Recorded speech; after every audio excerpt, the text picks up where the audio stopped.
بسم اللہ الرحمن الرحیم۔ السلام علیکم۔ جب تیل و گیس ملنا شروع ہوئے تب تیل گیس تلاش کرنے والی ٹیم پر حملے شروع ہو گئے۔ دوستو، ویڈیو شروع کرنے سے پہلے آپ سے گزارش ہے کہ ویڈیو کو لائک کریں، کڑوا سچ کو سبسکرائب کریں اور بیل آئیکن کو ضرور پریس کریں۔ پاک افغان سرحدی علاقے میں پاک فوج اور RFC کے جوانوں پر دہشت گردوں کے حملے جاری ہیں۔ منگل کو شمالی وزیرستان میں دہشت گردوں کے حملے میں 2 FCA اہلکار اور ماڑی پیٹرولیم کمپنی کے 4 ملازمین شہید ہو گئے۔ FCA کے 4 اہلکار زخمی بھی ہوئے۔ حملہ تیل و گیس تلاش کرنے والی کمپنی کی گاڑی پر اس وقت ہوا جب کمپنی کے ملازمین سروے کرنے جا رہے تھے۔ سیکورٹی فورسز نے علاقے کو گھیرے میں لے کر سرچ آپریشن شروع کر دیا۔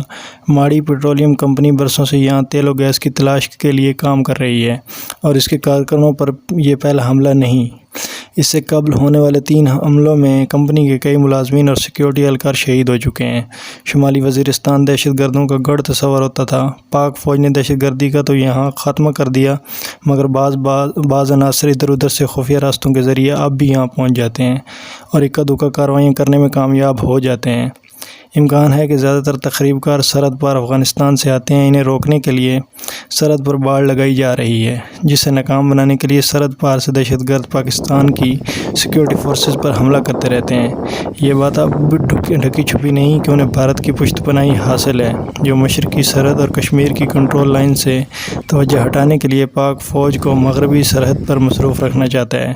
اس ناروا عمل میں اسے کابل حکومت کی حمایت بھی حاصل ہے۔ شمالی وزیرستان سمیت قبائلی علاقوں کے معدنی وسائل پاکستان کی بیش بہا دولت ہیں۔ ان کی تلاش کے علاوہ مغربی سرحد پر ملکی سلامتی کے تحفظ کے لیے بھی اقدامات ملکی مفاد میں انتہائی ضروری ہیں۔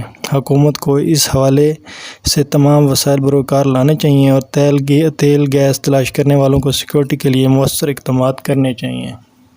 دوستو، ویڈیو کو لائک کریں، دوستوں کے ساتھ شیئر کریں، کمنٹ سیکشن میں اپنی رائے کا اظہار ضرور کریں۔ ایسے ہی بہترین ویڈیوز کے لیے کڑوا سچ کو سبسکرائب کریں۔ تو ملتے ہیں ایک نئی ویڈیو کے ساتھ، تب تک کے لیے اللہ حافظ۔